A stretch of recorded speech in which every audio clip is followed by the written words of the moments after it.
Volta e meia alguém diz não apoiar os extremos, afinal, há violência e extremismo dos dois lados. Essa ideia, além de ser uma equiparação rasa, sem grandes evidências que acrescente ao debate esquerda versus direita, mostra também um vício de pensamento, onde a análise em si ela é descartada em detrimento de um posicionamento pronto e inflexível, nem extrema direita, nem extrema esquerda. Essa falsa equivalência entre extremos não surgiu ontem, nem apareceu com a onda de antipetismo no início dos anos de 2013, embora tenha pegado carona nela para espalhar o anticomunismo. E foi lendo o livro Revolução Africana, num dos escritos de Samora Machel, primeiro presidente revolucionário de Moçambique, que chamava Estabelecer o Poder Popular para Servir as Massas, ele diz isso aqui, abre aspas, pode acontecer por vezes que no curso da discussão um companheiro ou se exprima mal ou mesmo exponha uma ideia errada. A nossa tendência pode ser então a de o mandar calar, na base da nossa autoridade. O resultado é negativo. Primeiro porque esse orador sentir-se-á incompreendido e persistirá na sua ideia errada, indo até murmurar fora da reunião. Segundo, e mais importante ainda, para se combater uma ideia errada, é necessário que todos, ou a larga maioria, compreendam como e por que a ideia é errada.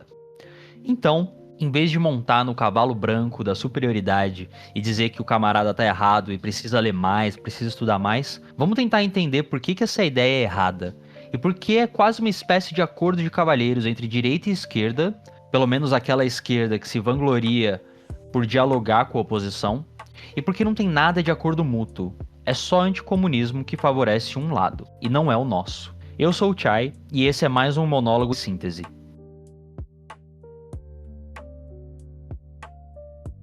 Nessa tentativa triste de estabelecer um diálogo conciliatório entre esquerda e direita, acaba se criando um campo neutro onde ambos os lados aceitam condenar algumas experiências e figuras, como a União Soviética, a Alemanha nazista, Stalin e Hitler, esses grandes genocidas cuja gravidade dos crimes é equivalente. Ou seja, tanto a União Soviética quanto a Alemanha nazista são iguais e devem ser repudiadas sempre que surgir a oportunidade, por serem estados totalitários. Logo, o nazismo é ruim da teoria à prática, o que de fato é verdade.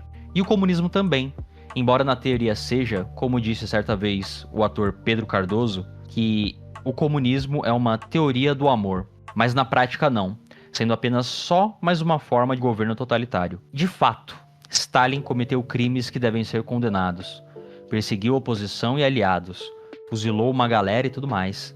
Mas se ele fez tudo isso e Hitler na prática também, por que não condenar ambos? Tá errado? Bom, sim. O problema de mostrar esse erro é quando ele se torna um senso comum.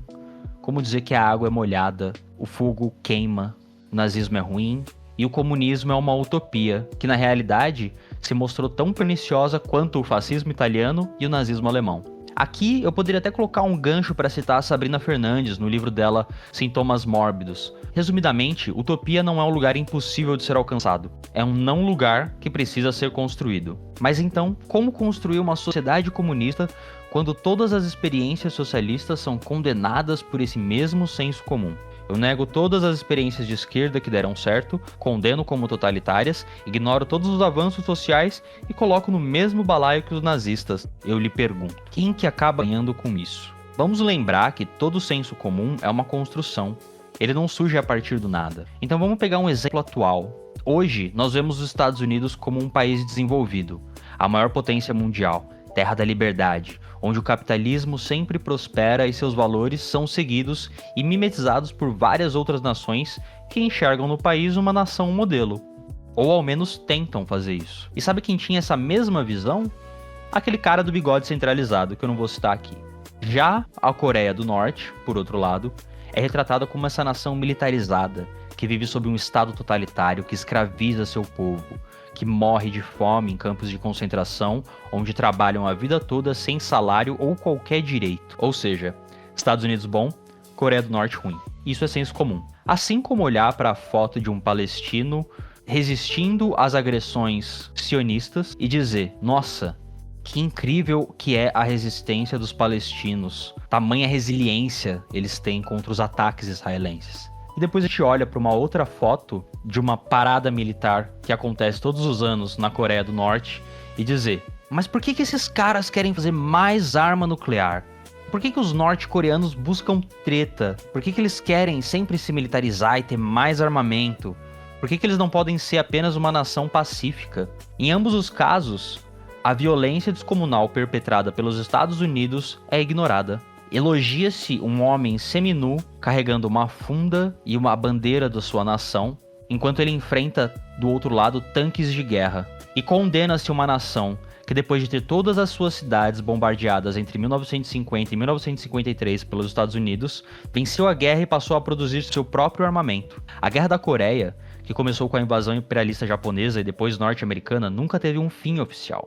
E detalhe, mais bombas foram usadas na Guerra de Libertação da Pátria, que é como os norte-coreanos chamam, já que eles venceram o conflito, do que em toda a Segunda Guerra Mundial. Ou seja, um palestino com uma funda é herói. Um coreano com uma arma nuclear é um vilão. Esse é o nosso senso comum. E aqui eu queria brevemente entrar num exemplo histórico que sempre é citado sem o devido contexto, que é o Pacto de Não Agressão Germano-Soviético, também conhecido como Pacto Molotov-Ribbentrop. Muita gente lembra dele como a prova de que Stalin e Hitler eram iguais, dois ditadores, dois monstros que se uniram e dividiram a Polônia. A realidade, porém, é um pouco mais complexa. Mas você sabe o que foi esse pacto de não agressão assinado entre Stalin e Hitler em agosto de 1939?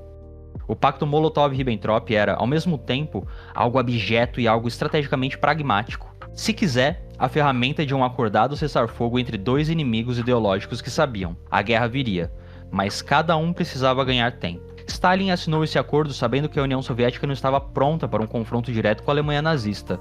As purgas de 1936 e 38 tinham massacrado a alta cúpula militar soviética. Os generais estavam enfraquecidos, a organização parcialmente desmontada. Assinar o pacto foi aceitar uma trégua temporária. Enquanto Hitler invadia a Polônia e avançava para o ocidente, Stalin ganhava espaço nas fronteiras orientais. Na Polônia, pelo lado leste, os estados bálticos, partes da Romênia, para estabelecer zonas de influência, reforçar defesas, deslocar indústrias, reorganizar o exército e preparar infraestruturas de guerra. Mas envolvia calcular também o silêncio ou a hesitação do mundo democrático. Reino Unido, França e outras potências ocidentais preferiam, em muitos casos, ver Hitler avançar do que confrontá-lo com firmeza desde o começo. Alguns deles achavam que deixar Hitler dar conta de inimigos externos, incluindo a União Soviética, era menos arriscado do que se meter numa guerra logo de cara, ou perturbar o status quo econômico. Essa ambiguidade internacional foi o componente que Stalin percebeu. O mundo livre, olhando de fora, esperando que a maré montante dos povos de cor e de revoluções socialistas fosse contida por Hitler, mais do que qualquer outro. Isso permitiu ao regime soviético respirar fundo. Enquanto a Europa Ocidental lidava com o medo, a apatia ou com os jogos diplomáticos, Stalin usou esse pacto para reorganizar. Transferiu fábricas para longe da fronteira alemã, estudou as táticas de Blitzkrieg que se mostravam devastadoras na Normandia, na França e na Polônia, reforçou os estoques, reestruturou as estratégias defensivas, incluindo defesa em profundidade. Então esse acordo entre nazistas e soviéticos não foi simplesmente uma traição ideológica, foi um cálculo frio. O preço foram vidas, territórios sofridos, o silêncio cúmplice de quem achava que não precisava intervir. O ganho foi um fôlego para a União Soviética, que sem isso talvez não tivesse resistido quando Hitler o traiu, como fez em 1941 com a Operação Barbarossa. E é por esse tipo de cálculo, pactos, tréguas, manobras, que a história nos mostra. Nem sempre os extremos se equivalem, mas às vezes eles se alinham temporariamente de forma estratégica, quando a sobrevivência de um depende da falha ou da ambiguidade do outro. Não se engane, esse silêncio estratégico, esse não te ataco agora, pode ser o prenúncio de algo ainda pior. E quem ganha com isso? Sempre quem está já posicionado para explorar o recuo do outro, para explorar esse vácuo. Essa ideia de que comunismo é uma teoria do amor é errada.